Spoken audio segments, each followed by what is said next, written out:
So, breaking news.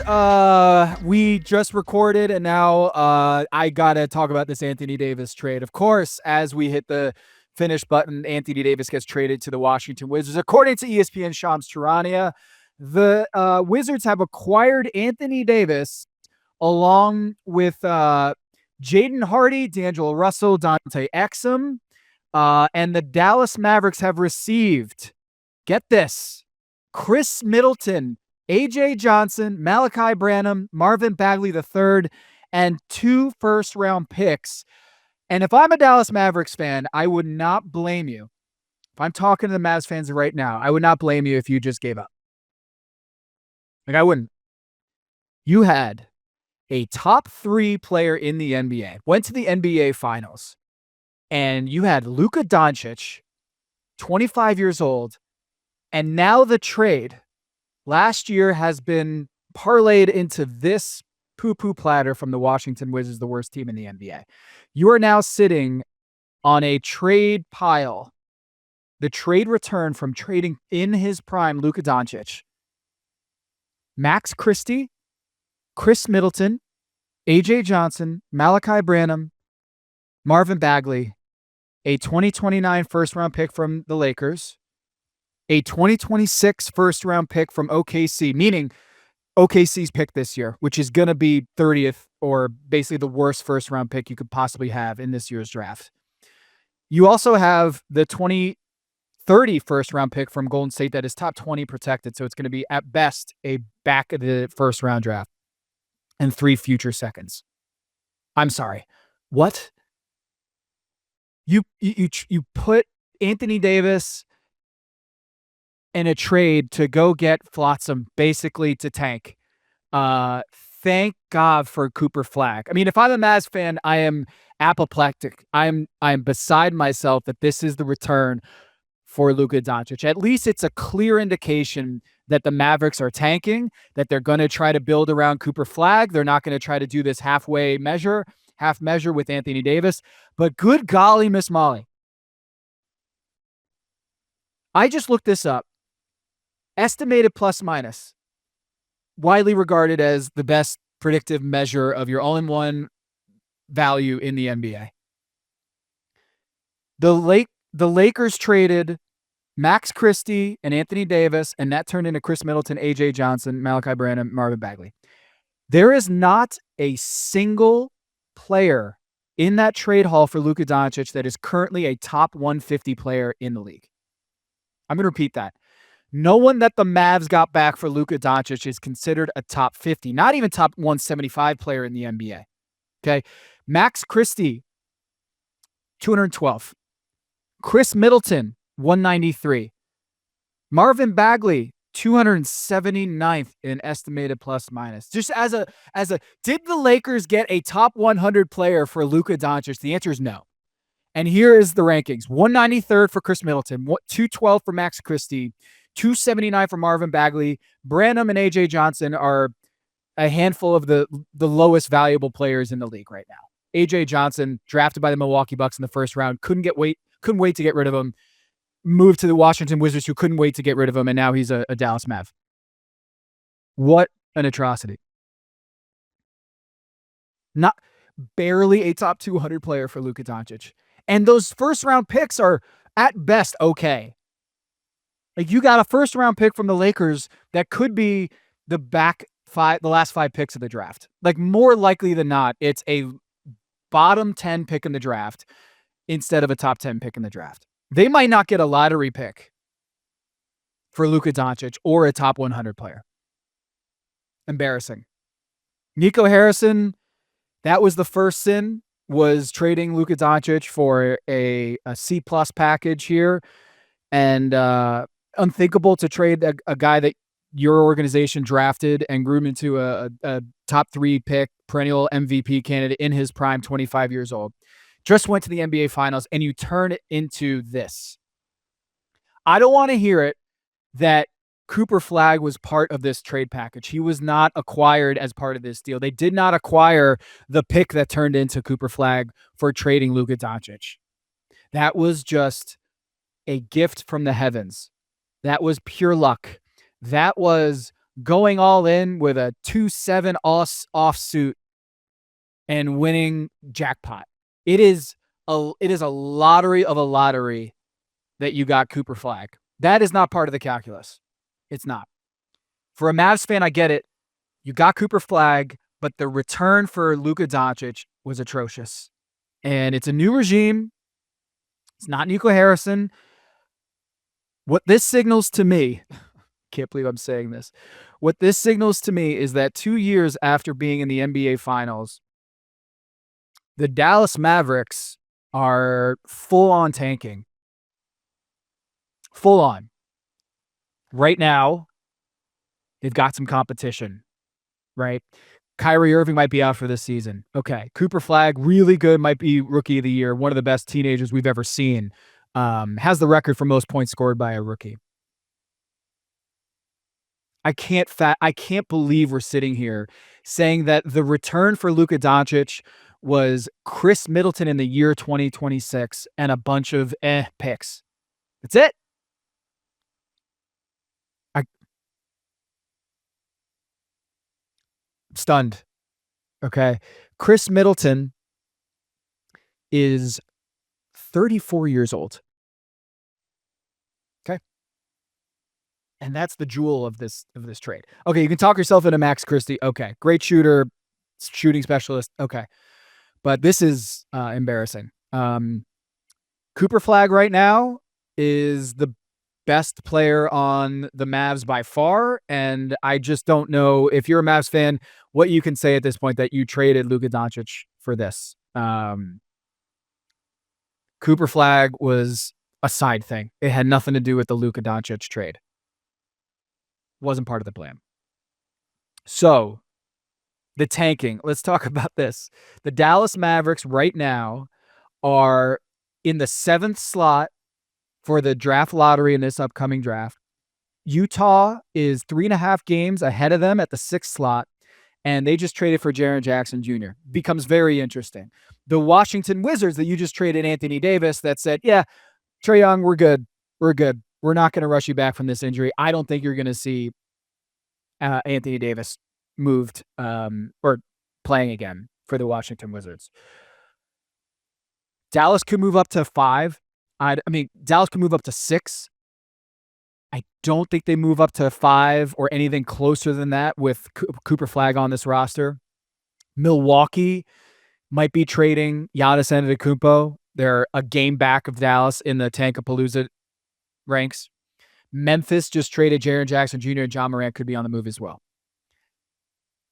I mean, this tanking is going to be so aggressive here in the next couple months because Utah has a top 8 protected pick or else it goes to OKC. Let's talk real quick about OKC. OKC just traded for Jared McCain, who was the leading guy for Rookie of the Year last year before he went down. Jared McCain getting flipped for some draft picks is very interesting in the Giannis sweepstakes. Daryl Morey right here is essentially saying, hey, Milwaukee, you wanted first-round picks, so you can go pick the guy. If you don't love Jared McCain, I get it. But if you want to pick the guy going forward and have your blank canvas of assets, the 2026 Houston first-round pick, 2027 second most favorable of OKC, Houston, Indiana, Miami, and then a second-round pick from Milwaukee in 2028 and a second-round pick from OKC in 2028. What this tells me is that Daryl Morey is big game hunting for Giannis and is getting a bunch of assets, draft assets, to float towards John Horst over there in Milwaukee. Stay tuned on this. Jared McCain was beloved in Philly last year, and now he's gone to OKC. I thought OKC was going to go after a Kobe White type, and now they've gotten Jared McCain, who becomes another one of these, might be one of the better young players in the league. Casey Wallace, Chet Holmgren, Jared McCain, AJ Mitchell, Jalen Williams. This is insane how good they are. An embarrassment of young riches there in OKC. Oh, by the way, they got Nikola Topic and Thomas Sorber too. Wow. I'm still stunned that this is the trade haul for Anthony Davis. Sorry, for Luka Doncic. Max Christie, Chris Middleton, AJ Johnson, Malachi Branham, Marvin Bagley, and 3 meh first-round picks for Luka Doncic. Look at the trade package for Damian Lillard. Look at the trade package for Kevin Durant, an aging Kevin Durant. James Harden past his prime. Luka was 25, just coming off the NBA Finals. Cooper Flag, man. Can you imagine if the Dallas Mavericks didn't get Cooper Flag and they ended up with like the 10th pick in last year's draft? Can you imagine? Because we're pretty close to that scenario where they got, I don't know, Jeremiah Fears or Carter Bryant instead of Cooper Flag. Cedric Howard, that's a nice piece, but man. Cooper Flag, man. Every Dallas Mavericks fan should be getting that jersey if you haven't already, to make them forget about the atrocity that is the Luka Doncic trade that just gets worse and worse as the days go by. All right. That's it for now. Jared McCain is a Thunder and Anthony Davis is a Wizard. I don't think he's going to be playing for them. Same with Trae Young this year. And that's wild. That's wild that the Dallas Mavericks did that. Welcome to Trade Deadline Week. It's a very special day here at the Big Number HQ. We've got Dan, my man, your man, Dan Devine here as we're kind of in this little holding pattern. Our producers are in our ear waiting to tell us if news breaks. And as of now, we've got lots to talk about. But how are you doing here, Dan, on this Wednesday afternoon Eastern time? I'm doing great. We had a flurry of activity on Tuesday. One thing that I personally wasn't on my sort of vision board for the week. Maybe it should have been, but it was not. And then it sort of showed up Monday night. And then by the end of Tuesday, it was all done. And I think that's what we're going to start with. So let's put up some numbers, Tom. Hit me with it. What is this week's big number? Yeah, this week's big number is 179.7. That is the number of win shares that James Harden has accumulated in his NBA career, according to stathead.com tracking. Basically, it's a lot of winning player, James Harden, and that's fourth all time, that total, about 180 win shares, fourth all time for a player who has 0 championships. It's, the likely candidates here. Honor. Yeah, I'm sorry to say it, James, but this is kind of one of those topics that we feel like we always hit, is that James Harden is on the move again to chase that elusive championship, and he's fourth all time in this category. Karl Malone is on this list. John Stockton is on this list. And of course, Chris Paul. And I'm not doing this as a who's better ranking. We're not going to do that on this program. What I'm trying to establish is that James Harden is one of the greatest players ever to pick up a basketball, and he is still looking for that first Larry O'Brien to hoist over his head. Charles Barkley there, 5th on that list. James Harden's 14th all-time in win shares and 4th among those without a championship. So he's in this top upper crust of players that are chasing that elusive title, and I don't know where, Dan, you stand on, did he increase his chances here? Do we think that James Harden moving over to Cleveland was all about the money, or was it all about the championship chase? And we know that James Harden's well versed in how to, chase that championship and spin it that way. But as far as I can tell, this was James Harden being as opportunistic as ever and not getting the assurances that he needed from the Clippers that he was going to get long-term money. He was not eligible for an extension, but James Harden said, okay, I know that the Cavs are perennially underachieving in the postseason. Darius Garland's hurt, and we don't know if he's going to be back. And so they might have a real need at the point guard position next to Donovan Mitchell. And so I think this was all about leverage. I think this is just James Harden wanting to get that long-term money and masking it as a championship quest. But as of now, Dan, the Cleveland Cavaliers have moved up into the top position in the East favorites at BetMGM. as well as all the other prediction Hmm. markets. They have a slight edge over Detroit, New York, Boston, Philly, Orlando. And so you can see it now that James Harden, in chasing that elusive title, he is, I guess, now in the pole position in the Eastern Conference, according to these markets here. What did you make of James Harden making his way out of the Clippers after being so good this season in the last like month or so? And here we are. He's a Cav. Oddly enough, it's kind of like two partners who have been in a rough spot and you're just like, look, we both can't get over the hill and we need each other at this point. But didn't we say the same thing about the Clippers? And then he just left that group a second ago. So Man, I don't know what to make of this. What do you say? there's sort of so much to parse through with this. My first thought when you said like, is it more about James Harden chasing a ring or chasing that paper? I think it's a real like, ¿por qué lo nos dos? Like, why can't it be both? I think part of it, yeah, the operating, the driving animating force here, I think, is that James Harden's contract for next season is only guaranteed for about $13.3 million. And James Harden was like, I would like very much for that to be fully guaranteed. Thank you very much. Or to know that I've got a pathway to having guaranteed money well beyond the end of next season. I'm about to be 37 years old. I'm not only not done playing, I'm still playing at like an all-star. He made all NBA last year. Had a very reasonable argument for all-star this season, but did not wind up making the cut. I'm at this level. I should still be compensated like a star because I'm playing like one. And the Clippers said, I don't know if you kind of see, or at least indicated, I don't know if you kind of see the vibes around here. Like maybe the walls are closing in, things are falling apart. We can't seem to find the trees. Things are weird here. And in a couple years, we're in line we have no long-term money on the books past 2027. I believe no non-rookie scale money on the books past 2027 outside of Ivica Zubats.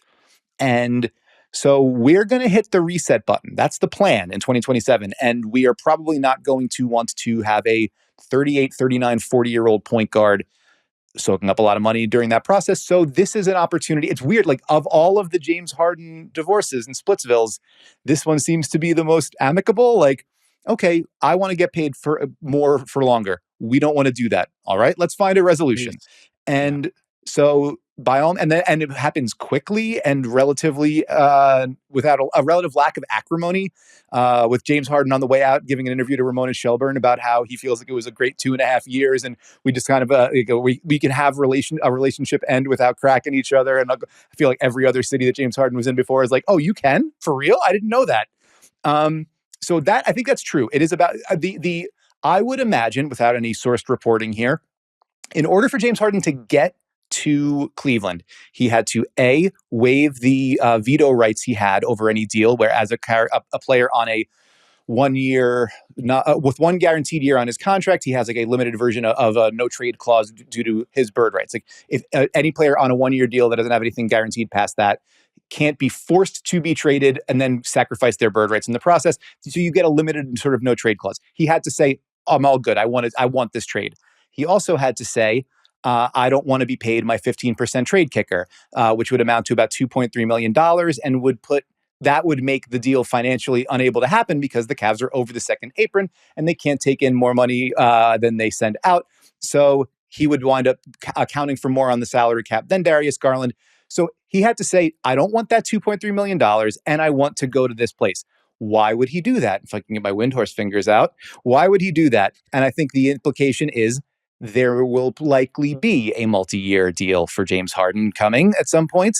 And we'll see. Or else TBD he'll on that. call Kobe Altman a liar in front of an audience of Chinese people, which is Chinese always children. in the bag. And what? Yeah, children Performers at a gentleman's establishment, perhaps walking around with a sign saying Kobe Altman is a liar, which was one of the great images of recent NBA history. Not AI. The championship component. Not AI. That was real. No, all too real, verifiable. The championship component. He had said in the interview with Ramona Shelburne, like this, I wanted to go to Cleveland because I think there is a path there. Part of it is just the East being in softer conference, right? I think also the indication of those odds. everybody needs to kind of realize the Pistons are 37-12, 5.5 games clear of everybody else, with the second best defense in the NBA and a top 10 offense and like an all NBA first team point guard. Like, they're really good. I understand everyone keeps saying that the East is wide open. They should probably watch the Pistons more. They're really good. So let's start there. But if you are not particularly afraid of the Detroit Pistons, you're saying, well, I go in a situation where I could be with the best guy in any series I walk into. Donovan Mitchell's been playing like that. He's been playing at an all NBA level. The reporting suggests that Donovan Mitchell was pretty interested in the idea of a partnership with James Harden. He's on board for it. He maybe thinks this elevates their ceiling in a way that, to a greater degree than what they previously had on hand. So Harden looks at it and says, softer conference, already around like a home court advantage type of situation, as opposed to fighting through the play-in and slogging it out along the way. Instead of me having to play 36, 37 minutes a night every night and be the like top usage all-time dude, I got another guy here that I can share with. And it's a maybe easier work for me, a pathway to money, and a more direct pathway to a deep playoff run. Now, maybe things go our way. We get some breaks. We wind up in the finals. It's not a crazy thought process.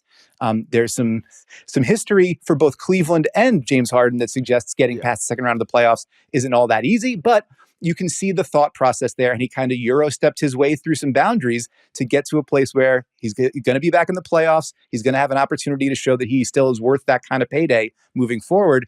And nobody had to hold up any signs on the way out the door. Not so bad. Not so bad. I guess he's looking at the situation and saying, how am I going to get the bag? And I don't really put too much stock in what Donovan Mitchell says, because we've got, how many times have we heard KD and Kyrie Irving really excited to partner up with James Harden, Joel Embiid and Daryl Morey. It's a perfect marriage. He goes to Kawhi. It's a perfect situation going back home.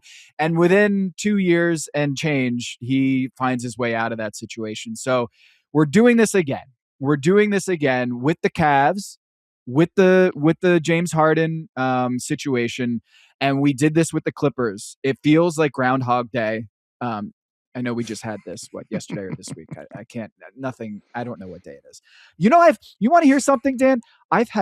My kids have been in school for 15 out of the last 48 days here in Charlotte. Okay, I don't know. That's too few. Where. That's the big number. Okay, I don't know what day it is anymore. And so I'm sitting here and I'm looking at Groundhog Day with James Harden, where it feels like we've been down this road. You know why? Because we have been down this road with James Harden, where everything seems good, and then he's plotting his exit a year or 2 years later. And so I feel like the Cleveland situation is two people. What's the Billy Joel line? The drink, there's nothing better than drinking loneliness, better than drinking alone. I am so far afield at this point. What is it, Dan? What is it? The line? There's a drink called loneliness, but it's better than drinking alone. Drinking alone. Yeah, you're thinking of Piano Man. And Tom, I think it's important that we tell the audience that you were on a live broadcast last night for the Portland Trailblazers. They had an 11 o'clock p.m. Eastern time tip-off. Tom is really powering through it. He's basically playing a 3 games in 4 nights back to back right now, and he's grinding it out for us. So you got to forgive him not having full, complete recall of all of Billy Joel's lyrics off the top of his head. I deserve no such, forbearance. I just don't know the words to all the Billy Joel songs personally, which is shocking because he's hung more banners in MSG than the Knicks have in my time here as a New Yorker. So I'm apologizing for that. But yeah, I hear what you're saying. Hold on, before you go, I want the audience. Let's get back together. The audience has to know. The audience has to know. Okay. They're sharing a drink they call loneliness, but it's better than drinking alone. That is the line, and that's how I analogize the James Harden whole thing with the Cleveland Cavaliers, is that they're both sharing that drink they call loneliness, right? They're both trying to get over the hump. They've been perennially underachieving, and guess what? They can both talk themselves into it until it all falls apart, like it seems to continually with James Harden. I digress. Go ahead. It's a wonderful digression. The issue where I can get myself to talking myself into it too. And we were in the run up to the show before we started. We hit the record buttons. We were talking a little bit about Arrested Development. It is the Tobias Funke, like everyone deludes themselves into thinking an open relationship can work for them, but maybe it could work for us. This is that again in the James Harden situation. And what is the sixth team that's taken this sort of roll of the dice. However, the way to talk yourself into it is James Harden, even if Darius Garland was healthy, and Darius Garland deserves a fair shake in this. We are 9 months removed from him being arguably the second best player on a 64-win team, and the driving, an all-star caliber, off-ball, on-ball player. He's really good when he's healthy. He is not healthy and has not been since the last postseason, and has missed half this season with toe injuries to either of his big toes. First it was a surgical repair, I believe, on the left one, and now he's out with a sprain of the right big toe. And so this is, in terms of right now, James Harden's a better player than Darius Garland, and he's also more available and more durable and more reliable. Even the parts of James Harden that you can reliably be a little bit worried about, at least when they're coming. They're likely to come in game 6 and 7 of a playoff series in a few months, as opposed to Darius Garland, where you're kind of when is he coming back? When he's been on the floor this season, he hasn't been particularly good. The gap between them this year right now is pretty vast. And so you are looking at a version of the Cavs that's better today than it was yesterday, because it's got a better point guard than it used to, and one that's likely to play, maybe not on Wednesday, when, by the way, these two teams play each other in Los Angeles, which is pretty fascinating. But when next James Harden gets on the floor, this elevates the floor of that team and potentially elevates its ceiling. And so if the argument against doing it is, and it's a pretty basic argument that a number of people have made, I'm not exactly splitting the atom here, James Harden's 36 and Darius Garland is 26. And it's not just 10 years, it's 10 and a half years between the two of them. So you are trading for a significantly older player that's under contract for shorter, that you're probably going to have to pay for longer now. The argument for that is 4 years from now doesn't really matter. And I think it's worth wondering why now in Cleveland. 4 years ago, 4 years from now doesn't matter all that much. What matters most is right now and next year. And I think we're probably going to wind up talking some more about the reasons why for that. But all of this is an acceleration. It is our timeline, and our runway is truncated and our timeline has shortened. Why is that? And what does that lead to? I think those are some interesting questions to ask, including one that was raised in a pretty good column by a guy that I know named Tom Haberstroh. Yeah, that was a great segue into the reason why I think the Cavs are now the favorites in the East, even if it's a slight favorite, is not just because of the James Harden deal. I think it's also a projection about what might be coming next, right? Is if you have James Harden, does that raise your chances that Giannis Antetokounmpo, yes, I said it, the Greek freak, looks at this situation with a lot more, a much more rosier outlook on your opportunity in Cleveland to win a championship? Because before, with Darius Garland, who's been dealing with a foot issue or feet issue, plural, I don't think you can look at Darius Garland and say that's a bankable star for my championship aspirations. And one thing that I've always felt is, what's worse than a 7-footer with foot problems? A 6-footer with foot problems. Okay, because they're not tall anymore. They can't grow a foot, right? No, literally. Oh, here we go again. My brain is just mush. They can't grow 12 inches taller if they got foot problems. At least a 7-footer, you're still 7 feet tall. Darius Garland, if he doesn't have his zip, if he doesn't have his legs underneath him, and he's already a defensive liability, I don't see how Donovan Mitchell or Giannis Antetokounmpo or Evan Mobley or Jared Allen looks at that and says, yeah, I feel really good about that situation. Yes, he's 10 years younger than James Harden, but the window is really short. Like you said, it's all about Donovan Mitchell. It's all about how do we keep him happy before he can potentially leave next summer as a free agent. And that's what Cleveland is banking on. And it's also banking on that, hey, if we have James Harden and Donovan Mitchell, does that become more attractive for Giannis in a potential swing trade at the deadline within 24 hours of the trade deadline here as we're sitting here. And I'm not saying it's likely that the Cavs will get Giannis Antetokounmpo, but I do think it's more likely now that they have James Harden instead of Darius Garland. I think Giannis looks at this situation and says, I need star guys to help take the load off of me. We've heard that from him weirdly saying, I'm not a high usage guy. I'm not a guy who's going to go and take 30 shots on the floor. Maybe he's secretly looking for that in his next destination, is to have someone who can take off not just the burden, the scoring burden and the usage burden, but also kind of the responsibility burden, the legacy burden. Is that if James Harden's there, then it kind of takes a little bit of the shine off of and the spotlight off of Giannis as the savior to the Cleveland situation, and especially if LeBron is there. Can you imagine if LeBron? I think LeBron would be playing with house money at that point next year if he comes back home to Cleveland as a free agent this summer with Giannis, with James Harden, and Donovan Mitchell, and they could still keep Jared Allen in this formation. As I laid out in the column, you can get James Harden and LeBron and Giannis Antetokounmpo and have Jared Allen as your starting five in that situation, and keep a bunch of the good young players on the roster. So I think it's really tantalizing. I think it's worth talking about. Obviously, I wrote about it. And I think also those markets, the betting markets, the prediction markets, I think they're baking it in that they made this trade, the Keon Ellis trade, the Dennis Schroeder trade, and this James Harden trade with bigger deals in mind. They get those done several hours before the trade deadline, ahead of that crunch time, and keep their opportunities open for a monster swing trade for Giannis Antetokounmpo or somebody else at the deadline that we don't know about. And I'll say this before we take a break.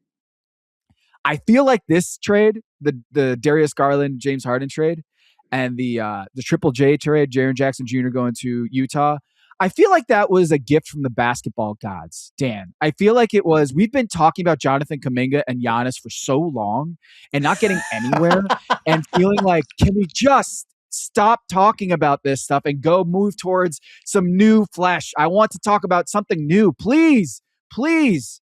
And here we go with two deals that totally blindsided everybody. As of 72 hours ago, Dan, did anyone have this on the big board? I certainly didn't have these two trades.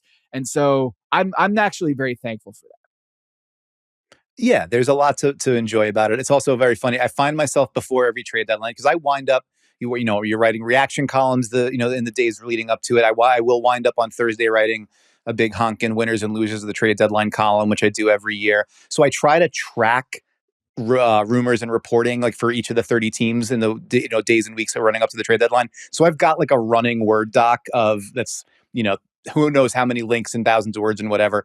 And you go back and I'm looking at the reporting from the national guys and the local people about the Cavs and the Jazz, and it was all like, get off Alonzo Ball for luxury tax purposes, try to get on below the second apron, and for Utah was like, be a facilitator in other people's deals. That was all that was coming out. So top marks, I guess, to Kobe Altman, to Justin Zanuck, to their respective front offices for keeping a lid on those things. Because, yeah, the most of the reporting the rumblings that I saw coming out were all about like small moves around the margins, let alone they're not at all these huge central foundational cornerstone kind of pieces that wound up moving on Tuesday and maybe setting the table for more to come before Thursday at 3 p.m. Eastern. Yeah, we're probably going to get some out of left field here, but I feel like these two deals, I'm satiated with big moves that I didn't see coming. But we're gonna have to drill down deeper on this Cleveland Cavaliers team and the trade for James Harden and Darius Garland. So we're gonna do that after the break. Dig a little bit deeper on this trade. I'm gonna hear your three little numbers, and we'll jump into this in a little bit here. As a reminder, everybody, we got the trade deadline on Thursday. Go subscribe to the Yahoo NBA YouTube channel. I will be doing this live with Kevin O'Connor on Thursday afternoon at around the deadline. So make sure you go subscribe. And we had an awesome time last week doing a live show, Dan. It's going to be really fun tomorrow. I'm sure just madness will happen tomorrow afternoon. And you can get this show, Kevin O'Connor show, Dunker Spot, all at Yahoo NBA. Go check that out. Subscribe, tell your friends, tell your buddies. And we'll be back right after this. All right, today's big number is 179.7. That is James Harden's collective total of win shares in his career. That is fourth all time for someone who doesn't have a championship. And now he's got a pretty good chance here, about 8% chance, according to the betting markets, that he will win a championship this season with the Cleveland Cavaliers. But they got to do some things before that happens. So we're going to go with three little numbers here from Dan, your man, Dan Devine. Dan, what is your first little number? First little number is 112.4. That's the Cleveland Cavaliers offensive rating this season with Donovan Mitchell on the bench. According to Cleaning the Glass, their numbers, as we know, strip out garbage time stats. So competitive possessions, Donovan Mitchell off the floor. That rate of scoring efficiency would rank 25th in the NBA, right between the New Orleans Pelicans and Brooklyn Nets. Not where you want to be. And you can say, as we talked about earlier with Darius Garland's various foot and toe injuries missing, I believe it's cost him 25 games. The reason that it's been so bad is because Garland's been unavailable, right? The challenging part for the Cavs there is that when Garland has been available, they have been worse. The offensive rating is actually worse. In Garland, no Mitchell minutes, it's 111.1, which is basically the Kings. And if there's one thing we've talked about a fair amount on the show, Tom, it's if you don't want to be anybody, it's you don't want to be the Kings. That's not where you want to be, especially if you have gut designs on competing for a title. All told, the Cavs have been a little more than 10 points per 100 possessions worse with Donovan Mitchell off the floor this season. Among high minutes players, that kind of on-off swing, it would fit right around Jimmy Butler and Victor Wembanyama, like a top 15 mark among high minutes guys in the league. That's the big difference that the Cavs have had. So that's one of the theories, or one of the driving theories behind this trade, right? The on-court right now, you went from last year's sort of idyllic version of the Cavs was like more democratized, lower usage for Donovan. Everybody else eats. Garland's an all-star. Mobley's all-NBA. Jared Allen gets more touches. Ty Jerome explodes. Like you've got sort of everybody getting a little bit more. This year, no Ty Jerome. Garland injured and ineffective. Mobley sort of stagnated in terms of his work as a creator. And you just wind up having more and more asked of Donovan Mitchell. He's got to put the cape on constantly. Highest usage rate since he left Utah. Highest true usage, which factors in like basically the share of offensive possessions you're involved with, even if you don't shoot, of his career. So bigger than even when he was in Utah. In theory now, you start Mitchell and Harden together, then you split them up, you stagger their minutes. You got 48 minutes of one of them on the floor at all times. And then if you're not getting cracked, to use James Harden's term, in the non-Mitchell minutes, suddenly you go from like trying to keep your head above water in the East to maybe back up at the top of the conference. So I think in terms of swing factors here, that's the big one. Like we can't suck without Donovan Mitchell on the floor. In theory, James Harden provides you a pathway for that to happen. Yeah, he's a much more efficient player when he's got getting downhill. When you have James Harden getting downhill and he's not finishing at the rim as well as he used to. I think even during that stretch, James Harden, when they were 15-4, when in his previous 19 games when he was on the floor, the Cavs, the Clippers were, he wasn't shooting 40% from the floor. But the ability to get to the free throw line is the reason why James Harden is so good, has been so good. And the question is, when it's winning time in the postseason, is he going to still get those calls in the postseason? Is he going to have the same tank, ability to have enough energy to be withstanding all the rigors of the regular season? On top of that, go into a postseason and be able to be the A1 usage guy for a team that has championship aspirations. I think what you're pointing out here is he doesn't have to be that guy. When you got Donovan Mitchell, you just stagger it and you're able to play a little bit more off the ball when you are playing with Donovan Mitchell. I still think he's going to have the ball in his hands primarily. I think it's a smart move on the margins to upgrade to James Harden. He's a little bit bigger. And so defensively, I don't think there's as much of a liability. When you got two guys who are like barely 6'1", 6'2", as we saw in the postseason before, and they just don't have that toughness up front to make up for this, is they're just undersized. And I think the whole staggering idea with James Harden is what I think is appealing for both of these guys, is that they don't have to grind themselves to a pulp in the postseason trying to carry this offense when you don't know the availability of Darius Garland going forward. And I think even if James Harden isn't prime James Harden, he still has so much gravity with the ball that even if he just penetrates into the paint a little bit and sprays out to shooters, it's going to make life so much easier for Donovan Mitchell. It's going to make life so much easier for Evan Mobley if he's out in the corner or at the top of the key. For Jared Allen on those lobs, just makes things so much easier. And Darius Garland, he can do some of that stuff, but there is value in getting to the free throw line. Not only is it efficient, but it's also giving a break to your teammates that I think it can recharge the batteries when you get to the free throw line. It's an underrated reason why I think free throws are so important in today's NBA, is that it does allow you to kind of recharge a little bit. And for James Harden, that's a big deal. And for Donovan Mitchell, that's a big deal, because without his wheels, Donovan Mitchell at his size, it just becomes such a level up when he's able to get downhill and be that kind of shifty, bouncy, wiggly guy. And when you got James Harden shouldering the load, I think that becomes so much easier for you and the rest of the team. Yeah, and they think about just from the individual players' respective histories. Like the best, most successful versions of these individual players were Donovan Mitchell playing alongside Mike Conley in Utah, right? It's James Harden playing alongside Chris Paul in Houston. Like those were the teams that got the furthest for each of those respective players. And so the idea of having that stagger, having that timeshare, being able to play off one another, they're both excellent catch and shoot players when they actually do that. Like there's reason to believe that can mesh and work at a higher level. Our second little number this week is 161. That's how many minutes the Cavs' core four players had played together this season. That's Mitchell, Garland, Evan Mobley, and Jared Allen. Plus 35 in 161 minutes. That's just not very much, right? 234 four-man lineups had played at least that many minutes this season, and plus 35 is just 91st in overall plus minus among that group. It's not like championship caliber stuff. Now we've seen that lineup. We have a couple of years of sample size of that lineup being awesome. They were fantastic when they first got together in 2022-23. They were fantastic last season. The year in between there, you had Garland's injury issues, which then led to it not really being as available or as good. We're seeing a lot of that same thing this year. And so we've seen it also run aground in the postseason where, you mentioned, or everybody has mentioned James Harden's shortcomings.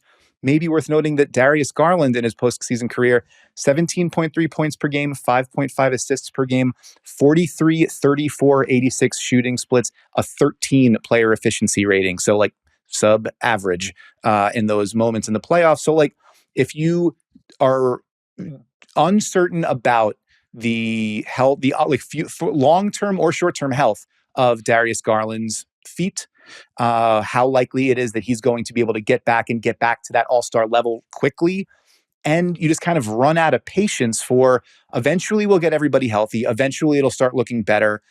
It seems like that's sort of what happened here for whatever reason, for one reason or another. The time horizon or the willingness to be patient and wait for everything to just come back together and start clicking, and for that 161 minute sample to start increasing, just time ran out. It was incredibly underwhelming in the postseason last year, wasn't it? The core four together, where it was like, all right, this is the 64-win team. You got these guys playing together in those minutes. And I know guys were in and out of the lineup, but in those minutes, when you had the core four together, 75 minutes, their plus minus, you mentioned about this season, their plus minus last postseason with their core four, minus 11. They're underwater with their 4 stars on the floor. That can't happen. The whole point of assembling a star-studded cast like this is that they're going to blow out the team that they have just by sheer talent. And they were not a good fit last year. Something had to change. And when you got James Harden on the other side, kind of feels like, all right, well, if we didn't have the sum of the parts being greater than the whole is greater than the sum of the parts. That's what you want, is the whole being the greater than the sum of the parts. And it was the opposite in the postseason last year, right, Dan? So like this, you're admitting, you're being pragmatic, and you're saying it did not work last year. Who can we go get to kind of shake this up? And I think Harden is a worthy opportunity to try to take that swing.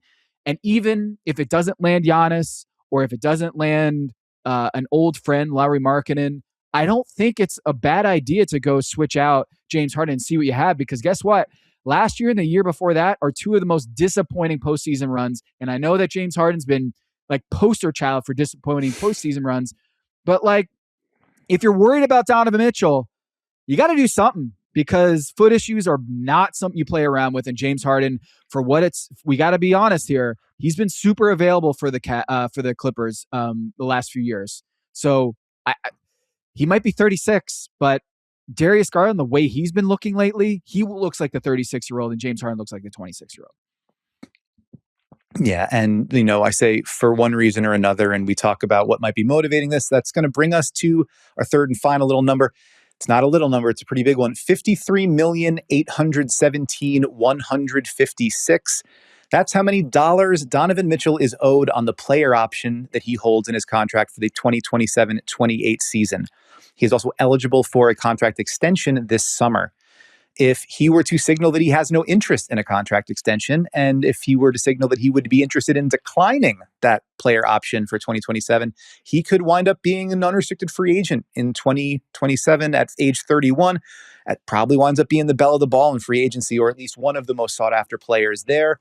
If he was to signal those things, that he was no longer interested in being around in Cleveland, he'd basically be starting the clock and telling the Cavs, you got like a year and a half to move me or avoid me walking for nothing. And that's the kind of threat that can curtail your runway, that can speed up your timeline. And I wrote about that in a column yesterday at Yahoo Sports before the deal actually became official. And sure enough, Wednesday morning from Jason Lloyd and Joe Varden, some Cleveland guys at The Athletic, quote, the Cavs were feeling the pressure from their best player, Donovan Mitchell, to make changes ahead of Thursday's trades under the threat of a contract extension he may or may not sign. 3 league sources said Mitchell, who has one guaranteed season left and a player option for 2027-28, conveyed either personally or through his representatives that he did not think the organization should stand pat for the rest of the season and wait for potential moves in the summer. For the record, a Cavs official denied that on the record to The Athletic. But the idea was like he is throwing his weight around. He has said, I've seen what's going on. I see where we are now. I don't believe it's good enough. We need to do something now. And that, as much as anything, seems like the biggest swing factor here for this deal. Why the Cavs are speeding things up and looking to expedite their process here. It seems like Donovan Mitchell basically demanding that the Cavs stop thinking of themselves as a team built around a core four and more a team built around him. And that if you don't do what you need to do to improve our chances of winning a championship this season, you're not going to be built around me for very long. Yeah, and I didn't hear anything about the Defensive Player of the Year in those comments, Evan Mobley, and I didn't hear anything about Jared Allen. It's all about Donovan Mitchell. And so I wonder what Donovan Mitchell thinks about the rest of that core four if he was intimating that this isn't good enough and I might have to take matters in my own hands next summer. I think it's a really fascinating situation with Donovan Mitchell because we've always been, ever since he got moved to Cleveland, been plotting, like, how does he get to New York, going back home? How does he get back to the Knicks, where it feels like he's someone who wants to go back home? But I don't know. We just saw James Harden go back home, and now he wants to get out of there. So I can't imagine that every player in the NBA, when we were saying, hey, he might come back home, it's not always what they want. And the question is, what does Donovan Mitchell want? And apparently it looks like James Harden is what he wanted. And they're saying all the right things right now. We'll see what it looks like on the court. I feel like, Dan, James Harden at this point is in the running for another championship. And it would be poetic if he beat the Oklahoma City Thunder in the championship next to Donovan Mitchell.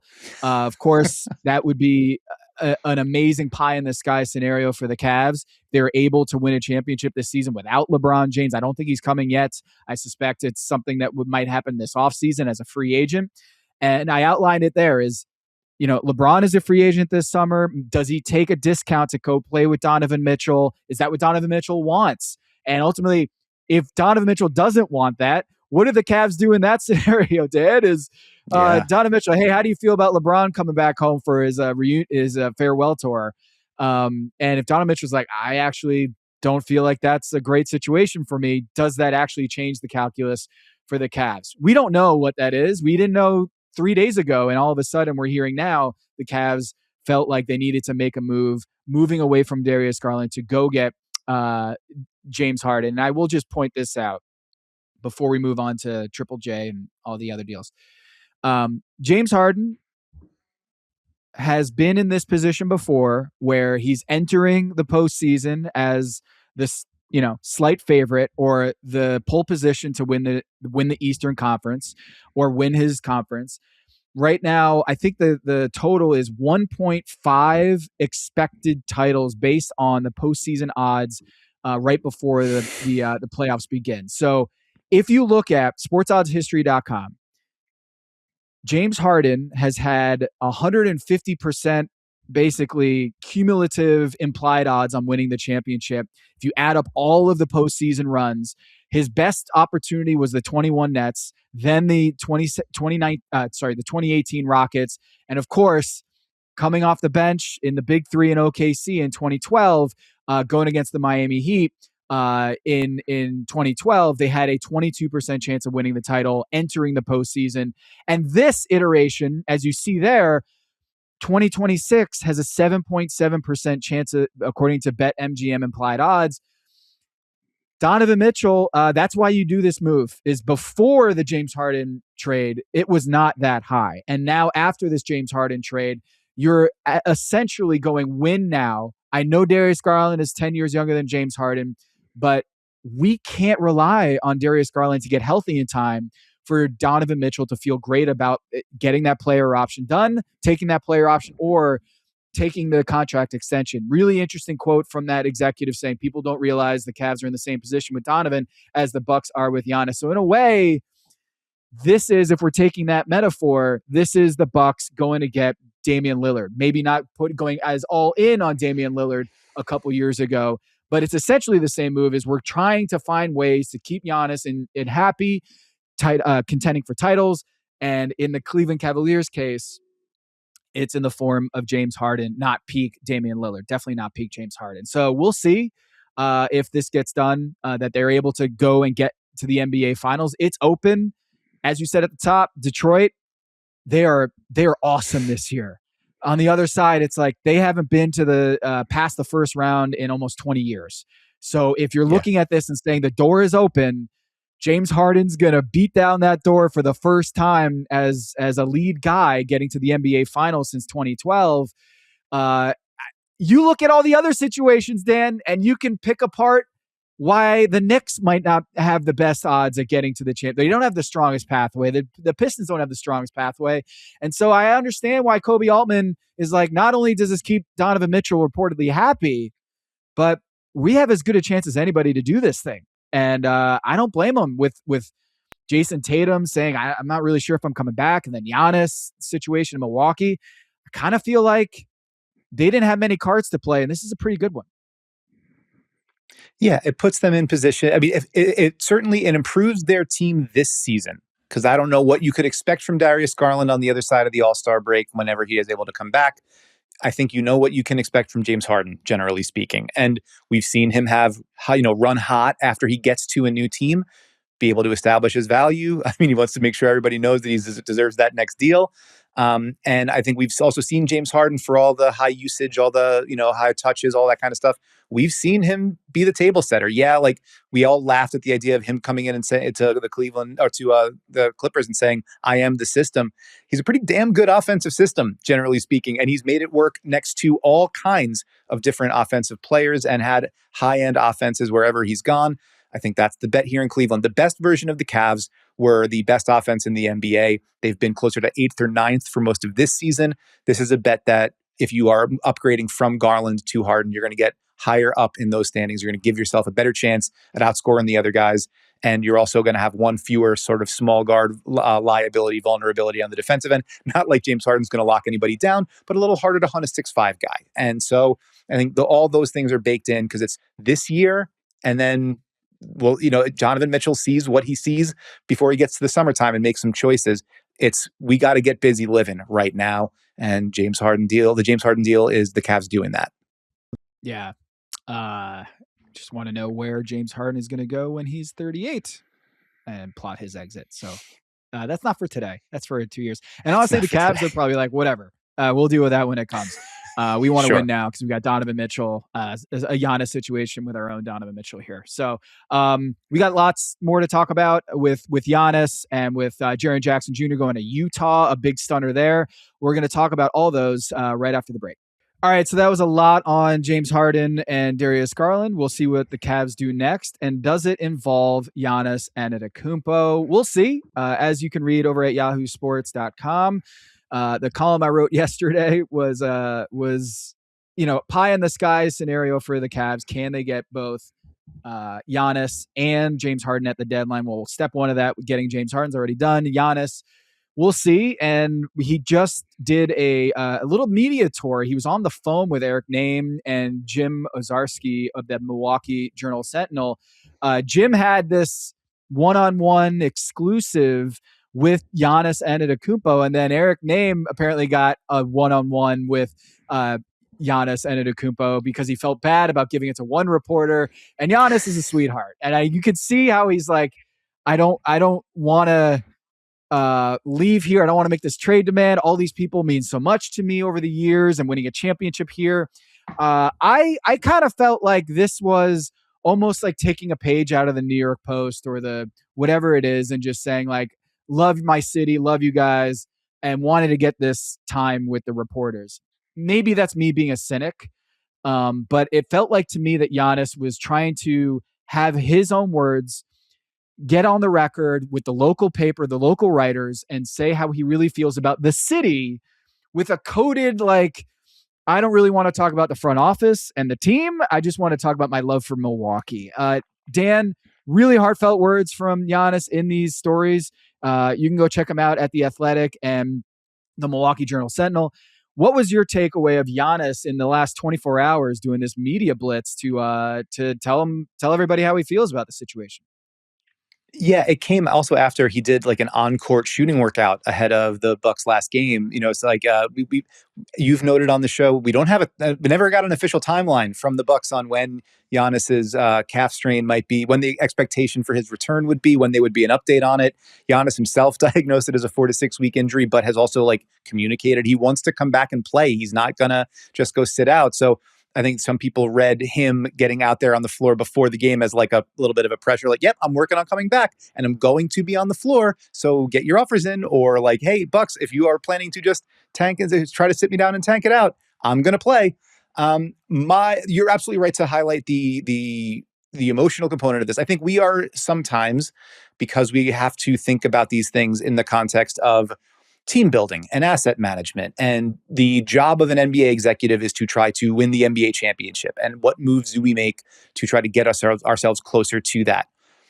These are really personal things for the players and individuals too. So like, we can make fun of Giannis not wanting to be the bad guy.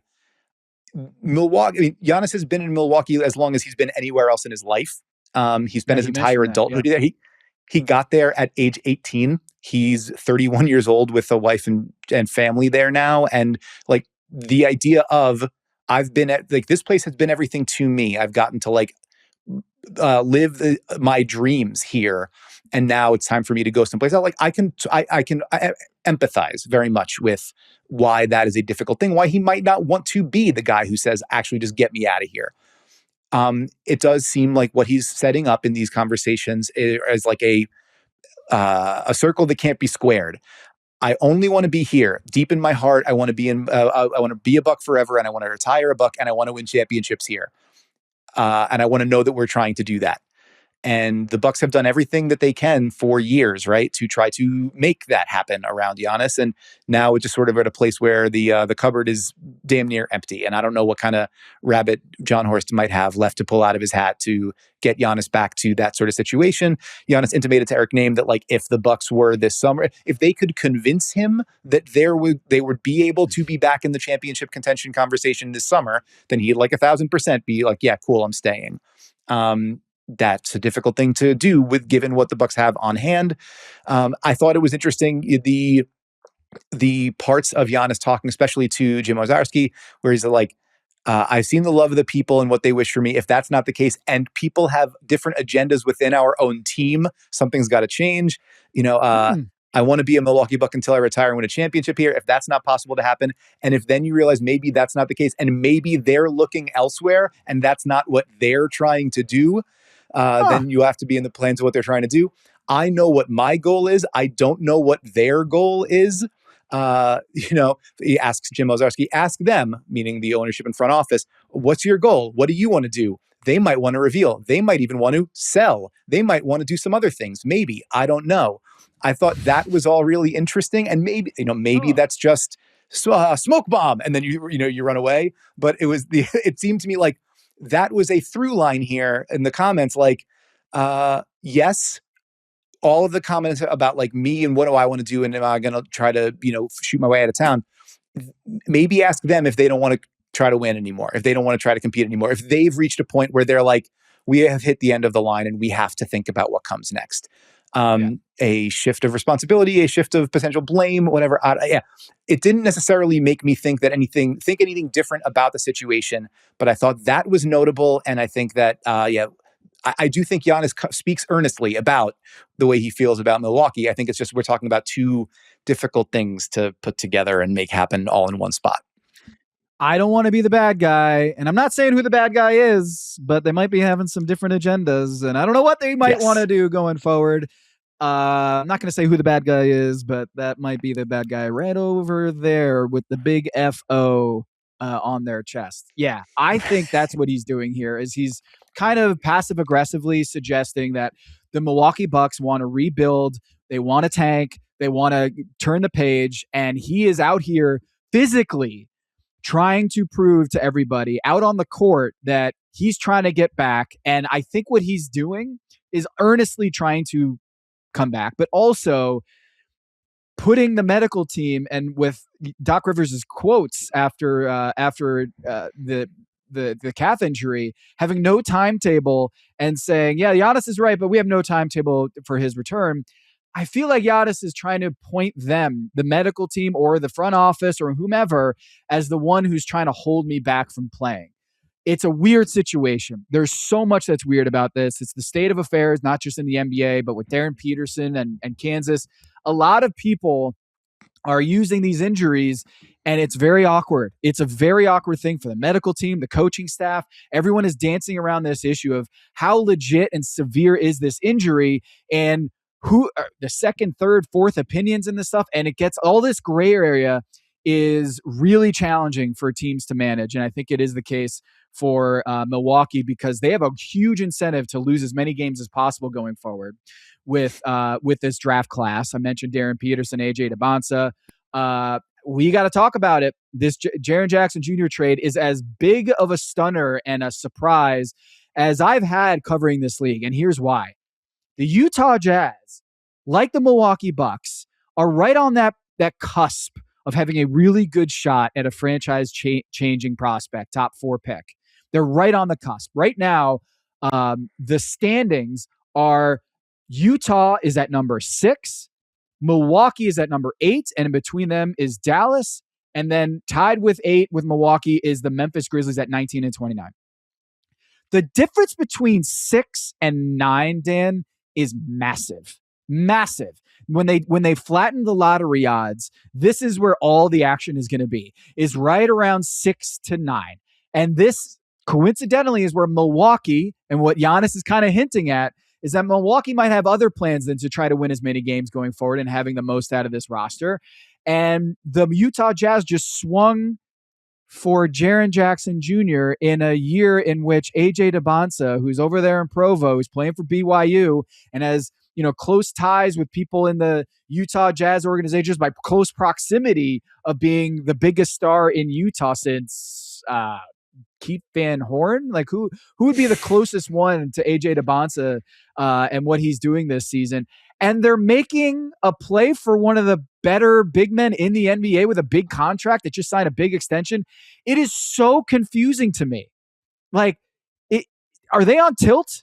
The whole idea of tanking and they haven't been able to get the number 1 overall pick and really luck into the draft. Are they just like, man, it feels like the basketball gods are not going to smile upon us with the AJ Debonsa draft and, of course, Cam Boozer and Darren Peterson, that maybe we just, maybe we just try to win and see how things go? Or is this a Miles Turner situation where with Milwaukee it was like, he's good, but is he going to like take us out of the tanking conversation? Is he that good that Miles Turner acquiring him precludes us from losing a whole bunch of games this year? I am stunned by this because I feel like with AJ DeBonza, Utah would never want to give up the chance of getting him. And I didn't even mention the top 8 protected pick. The top 8 protected pick for Utah, if they're not in the top 8, it goes to OKC, which is nuts that they would try to go for Jaren Jackson Jr. here. But who knows? They might really value Jaren Jackson Jr. and say he is the guy that's going to turn around this organization and go from the worst defense 3 times in a year, 3 times in a row, the worst defense in the NBA, 3 times in a row, that they are the worst defense in NBA history just on a points per possession basis. But I am stunned that the Utah Jazz, Austin Ainge, Danny Ainge, and the front office swung for Jaren Jackson Jr. I don't think he's still Defensive Player of the Year, but I did not think that this is the year that they were going to try to go for it. Dan, what did you make sense of this? Yeah, I think a couple of things are going on. I think one, there's part of me that almost feels like this is a delayed reaction new owner syndrome, right? Like Ryan Smith bought the Jazz and they were in the midst of that kind of deep rebuild. And so we haven't seen them hit the gas, but like we also know from the, his boosterism and his support of the BYU athletic program, Ryan Smith doesn't necessarily want to lose. He wants to sort of support the injection of excitement and winning and more talent into the team. And we also know before the season, Austin Ainge, when he ascended to that head of the basketball operations job, said like, we're not going to be tanking anymore. Like, this is the end. Maybe he meant like eventually soon it'll be the end, because I think that what we're looking at, as you mentioned, they are, I think now 16-35. The Jazz have been pretty creatively, I think Lauri Markkanen, I believe, missed 7 games with the flu recently. They've been in situations where guys they've been fined for their injury management, quote unquote. They've been fined last year, organization. Last year, I think it was $100,000 last year they got fined. Yeah. And I think it'll be awfully interesting to see how they navigate that this season, because we've had times where, Walker Kessler is out for the season, had a labrum tear, had season-ending shoulder surgery. Easy for me to say as I talk for a living. And, there's been guys in and out of the lineup, and this guy's resting and this guy's not available. And we've seen that, which has led to amazing things like 3 straight triple doubles for Yusuf Nurkic and Isaiah Collier playing all 48 minutes and getting 22 assists last night. There are going to be some weird moments like that, right? I think they looked at it and said, and I think the expectation is the Jazz, as you mentioned, top 8 protected pick. If they don't finish in the top 8 of the draft lottery, they are going to send that pick to Oklahoma City from a Derek Favors salary dump in 2021. If you want to know like the long tail of these things, which is why teams are pretty nervous about sending out protected picks and stuff like that. And why teams ask for the far future draft picks, not just the ones right away. I think the idea is they were about to have like $55 million or so in cap space this summer. And I think they looked around and are like, we're not going to get anybody to sign here. And we need to spend that money. And how do we do something that makes the best use of that money? And you can throw out an idea, and they reportedly are interested in retaining Walker Kessler when he hits restricted free agency this summer. And you can look at it and say, Kessler, Jaren Jackson Jr., Lauri Markkanen is it's a huge and skilled and pretty interesting front court. If you're able to throw out Kessler and Triple J together, suddenly what's been, as you said, the worst defense in NBA history should be a hell of a lot better than that really fast, even if you have bad point of attack defenders. What else helps bad point of attack defense? Being friggin' huge everywhere. And if you go 7'2" Kessler, 6'11" or 6'10" or 11 Jaren Jackson Jr., 7'1" Markkanen, Ace Bailey, 6'9" at the 2, maybe. Keontae George, pretty decent size at the point. Like suddenly you have a team that has positional size everywhere, which has been like the kind of calling card of how the Spurs went, obviously when Benyama helps, but having huge dudes everywhere at every position is like the straightest line to being decent on defense. You improve there. Jaren Jackson Jr. has always been kind of at his best and most comfortable at the 4, playing next to a big burly 5. Jonas Valanciunas, Steven Adams, the limited moments that he's played with Zach Edey. Walker Kessler has been really, really good as a screen and roll rim protecting big man. One of the best permanent rebounders in the league when he's been healthy. Covers up for Jaren Jackson's weak rebounding, right? We've seen Lauri Markkanen play his best ball as a big wing. It started when he was in Cleveland and he was playing next to Mobley and Allen as at the three. It's happened at times when he's been in Utah. Like, there's a pathway here for this team to fit together pretty neatly with like skill and size and shooting. Maybe not a ton of ball handling, maybe not a ton of passing, but I think it's a really big vote of confidence in Keontae George being that kind of creator and saying, we'll spend our money here as opposed to trying to say, I don't know, give Austin Reeves a max in the summer because we think he can be our number one creator and ball handler guy. And you put him with, I know Isaiah Collier is a backup point guard. You got Ace Bailey and Bryce Sensabaugh, Cody Williams, these guys, these recent draftees on the wing. You've got, if you are able to stay out of avoid getting down below 8th, another like mid to high lottery pick potentially in this super talented draft to add to that mix. And like, all of a sudden you got like a really interesting core. So I think to me, that's like the Jazz looking at it and saying, this is our last season of the deep rebuild has lasted too long. It is now time to start being good. What's the best player we can get? And what's the best way we can spend our money to make that a possibility next season? And Jaren Jackson Jr., I think, was a pretty interesting pick and a pretty, I don't know, kind of like an elegant solution to a couple of their different problems. When we actually get to see it all together, I don't know. Tony Jones of The Athletic, formerly a Jazz beat guy, said, get ready to speak gastric distress, everybody. We might see a lot of guys with like stomach flu, basically, for the rest of the season, which I thought was a pretty funny way to frame it. But yeah, I think that's the thought process for the Jazz. Like, I think the Jazz are just kind of like, we're done sucking. We kind of want to start being good. And we think that the best way to do that is positional size, shooting, and skill. And then we sort of take one more bite at the top of the lottery apple and see where we go from there. Well, here are the stakes. Okay. So Jaren Jackson Jr. had turf toe procedure done in the offseason in July. And it was kind of one of those, is he going to be ready for training camp and the regular season? He hasn't really missed much time at all this year with that injury, but something to keep an eye on because they have a 96% chance of holding that top 8 protected pick if they are the 6th worst record in the NBA. Okay, 96%. Remember that 96.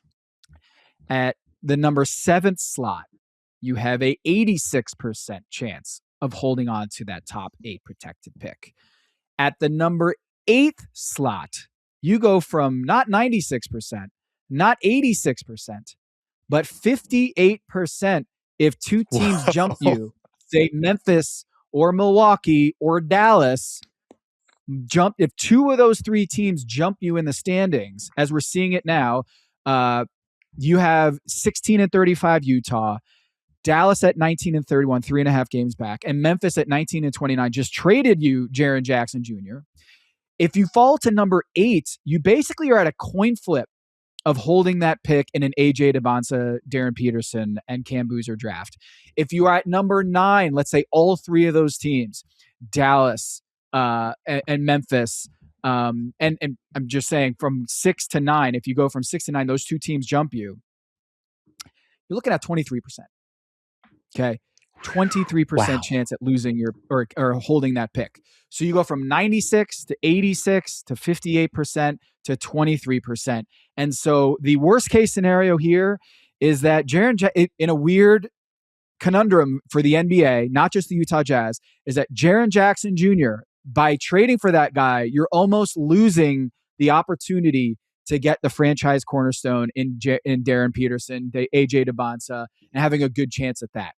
And that is a risk I would not be willing to take and stomach, especially when you got AJ DeBonsa around the corner. I wouldn't have done the deal, but it does. It's easy for me to say here in this chair in Charlotte, North Carolina.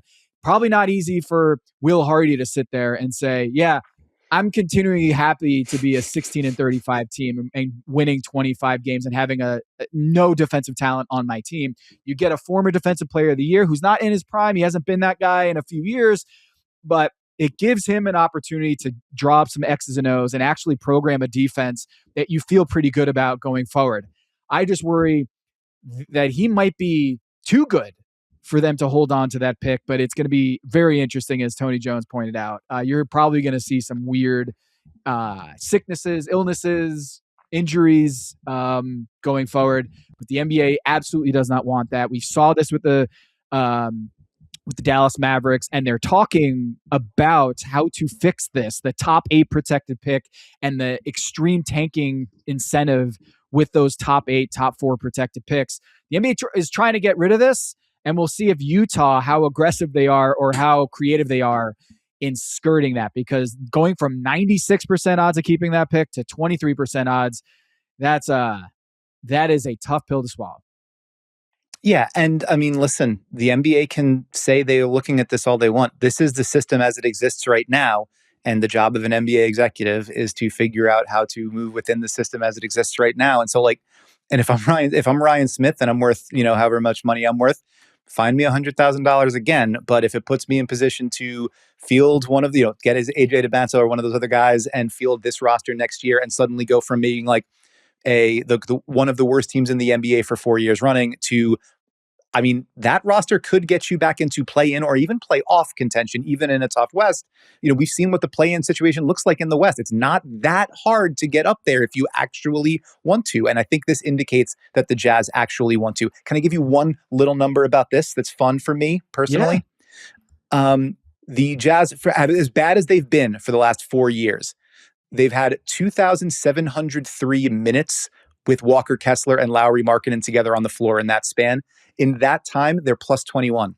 The Jazz have been so bad for 4 years, but when they actually play Walker Kessler and Lauri Markkanen together, they've actually had a positive point differential. So, like, there's at least there's a theory of the case here. What if instead of not playing our best guys, we played them and then gave them some more good guys to play with? It's just crazy enough that it might work. Mm-hmm. But as you say, it's easy for us here to sit in our chairs and say the best thing for your franchise might be this. That's the flip side of that. That's where the Grizzlies are right now. It's the cold, sober, analytical look at what's best for your franchise right now is still a pretty bitter pill to swallow if you're a Grizzlies fan watching Jaren Jackson Jr. go out the door after you just watched Desmond Bane go out the door and feeling like you are about to watch John Morant go out the door. February 20th, a couple weeks from now, Utah at Memphis. We'll learn a lot in that game. So a couple weeks, we'll see how much they want to keep that pick going forward. Jaren Jackson Jr. on the move. I think the only player of that draft class, of course, Luka and Trae Young, the only player left on the team that basically the last hat that they wore on that night is Miles Bridges of the Charlotte Hornets. So Jaren Jackson Jr. is now gone from Memphis, and there's only one left standing, and it's Miles Bridges of all people. So a crazy year where you have Trae Young on the move, Luka Doncic on the move, and what do you got? Sorry, from our guy Keith Smith. The only other player of all 60 guys drafted in the 2018 draft that's still with his original team, there's Miles Bridges, as you said. The only other guy of all 60 picks is Mitchell Robinson with the New York Knicks. Every other player, all of the 60 guys drafted in that draft class, every other player except for Bridges and Mitch is with a different team than the one that drafted him, and that's 7 drafts ago. It's just so crazy. Like I know we know. That the league accelerates, right? That the pace of player movement, shorter contracts, more churn, more deals, all that kind of stuff. Everything's moving faster. That just feels so wild to me that the entirety of the draft, except for those 2 dudes, has moved on from their first team. That's pretty incredible snapshot of how quickly things move now. Less than 8 years, right? It's been 8 years. Yeah. And no one's still with their team except for those guys. Yeah, that's wild. Well, we'll see what happens with Miles Bridges and Mitchell Robinson in the next 24 hours. It might be 0 when it's all said and done. Who knows? Got a lot of questions heading into the deadline tomorrow. Go check out Yahoo NBA. Subscribe now, and so you'll get all the updates when we have new episodes out. And we will be covering this trade deadline at Yahoo NBA at YouTube. Go subscribe, listen to this wherever you get your podcast. Tell everybody, give us a 5-star review, rating and review, please. Yeah, Please hang around for next week. We'll do another show with a big number, and we'll be back with our squad. I want to thank them. Last week did such a bang up job with the live show. Thank you for doing that, Emmy, Sarah, Ryan, and of course, who am I forgetting? The squad. Oh, Brad, of course, our newcomer, Brad. Hey, Brad, thank you so much. And everyone behind the scenes at Yahoo. I can't wait to do this trade deadline show on Thursday. Check that out. And yeah, Dan, any last thoughts here? Get some coffee, everybody. Put some coffee on. Take your nap, or take your naps now, because I think it's probably going to be pretty hectic for the next 24, 30 hours or so. So buckle in, everyone.